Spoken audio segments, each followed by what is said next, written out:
சந்தோஷம். சில நேரம் அதிர்ஷ்டம் கை கொடுக்குமா என்பது தெரியாது. எல்லா நேரமும் அதிர்ஷ்டம் நம் கதவை தட்டாது. நம் உழைக்க வேண்டும், அதற்காக செயலை செய்ய வேண்டும், ஆர்வத்தை தூண்ட வேண்டும். ஒன்றும் செய்யாமல் எந்த ஒரு பிரதிபலனையும் எதிர்பார்க்கக்கூடாது. ஒரு முறை ஒரு மாணவன் வகுப்பில் தேர்வறைக்கு சென்றான்.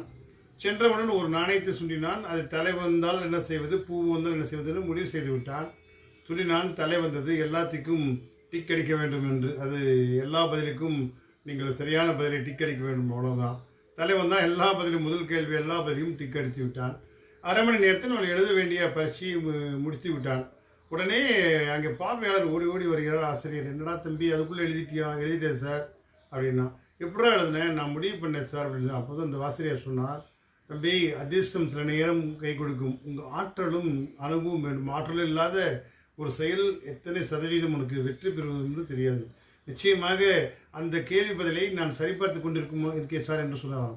எப்படி தான் சரிபார்த்தாலும் நீ ஆர்வத்துடன், சிந்தையுடனும், அனுபவத்துடன் எழுதாமல் அந்த செயல் நிச்சயமாக 100% உனக்கு வெற்றி படையை எட்டாது. அதிர்ஷ்டம் என்பது சில நேரம்தான் கதவு தட்டும். அதையே நம்பியிருந்தால் வாழ்க்கை வீணாகிவிடும்.